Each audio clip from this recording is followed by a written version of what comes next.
এদিকে তাকাও একটু সবাই।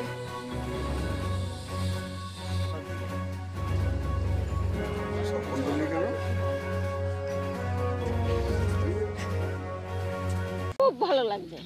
কি বলবে? কি বলবে, ভালো লাগছে তাই বলবো। দিয়ে যাচ্ছেন, ভালো লাগতেছে। কি পেলে আজকে? এরকম সবাইকে দেবেন, সবাই ভালোবাসবে। কি বলবে ওদেরকে, কতটা আশীর্বাদ? সবাইকে যেমন আশীর্বাদ ঈশ্বর করে সেরকম সবাইকে আশীর্বাদ করবে, এইটাই ঠাকুরের কাছে কামনা। এই তোমার নাম? আমার নাম তো আগেই কনক কনক কি? বিশ্বাস। সেক্রেটারি শুক্লাশীল।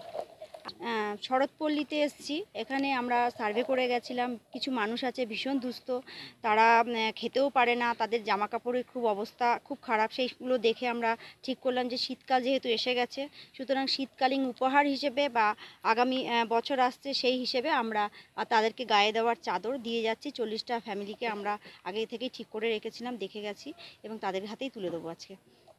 ভীষণ ভালো লাগছে, কারণ ভালো লাগে বলেই আমরা এই কাজগুলো করি। আমরা যবে থেকে শুরু করেছি এই ধরনের বিভিন্ন রকম সেবামূলক কাজ আমরা করে যাচ্ছি।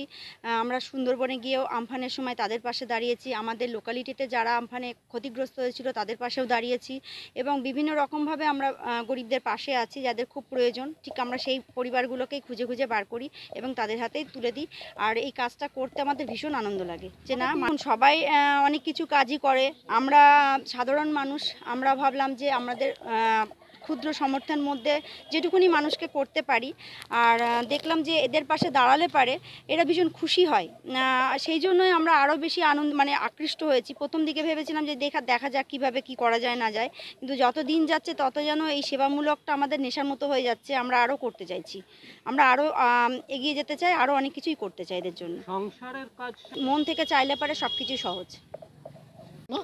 বীজপুর উত্তীর্ণ প্রতি বছর প্রত্যেক মাসে আমরা দুস্থ এবং অর্থনৈতিকভাবে পিছিয়ে পড়া মানুষের সেবায় আমরা প্রত্যেক মাসেই থাকি। তো আমাদের এই শরৎপল্লী অঞ্চলে আমরা খাদ্যদ্রব্য বিতরণের জন্য আমরা লকডাউনের আগে একটা কর্মসূচি নিয়েছিলাম, কিন্তু লকডাউনের জন্য আমরা সেই কর্মসূচি থেকে বিরত থাকি এবং এখানে একটা কৃষ্ণকালী আশ্রমে জাস্ট ওদের এক মাসের খাদ্যদ্রব্য আমরা তুলে দিই।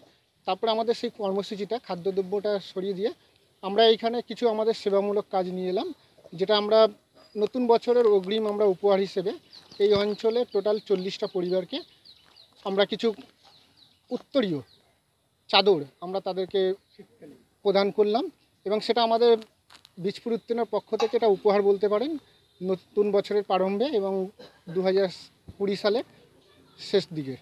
আমরা আপনারাও জানেন যে আমাদের কর্মসূচি সবাইকে আমরা জানাই 11th আওয়ারে, আমরা তার আগে কাউকেই কোনো কর্মসূচি আমরা জানাই না। কতজন 20 জন মেম্বার আছে এবং কতজন মেম্বার দিয়ে হয়েছে? শুরু 25 জনে, আর আমরা 25 জন মেম্বারই রেখেছি, কারণ আমাদের এখানে মেম্বারশিপ সবাই পায় না। মেম্বারশিপের জন্য অ্যাপ্লাই করলে পরে 3 মাস আমরা তাদের ওয়াচ করি, 3 মাস পরে তার মেম্বারশিপ কনফার্ম হয়, তার আগে আমরা কাউকে মেম্বারশিপ দিই। মনে করি মানুষের পাশে সবাইকে ভগবান ঈশ্বর প্রদত্ত আশীর্বাদ হয় না যে মানুষের পাশে থাকতে পারবে। অনেকের দেখবেন অনেক টাকা পয়সা রয়েছে কিন্তু মানুষের পাশে থাকতে পারে না, কিন্তু আমাদের ক্ষুদ্র সামর্থ্যের মাধ্যমে আমরা সারা বছর বীজপুর অঞ্চল বলুন, সুন্দরবন বলুন, পূর্ব মেদিনীপুর বলুন, হুগলি বলুন, নদিয়া বলুন, আমরা সারা বছর মানুষের পাশে থাকি। আপনার নাম? আমার নাম পঞ্চানন দাস, সভাপতি বীজপুর উত্তর।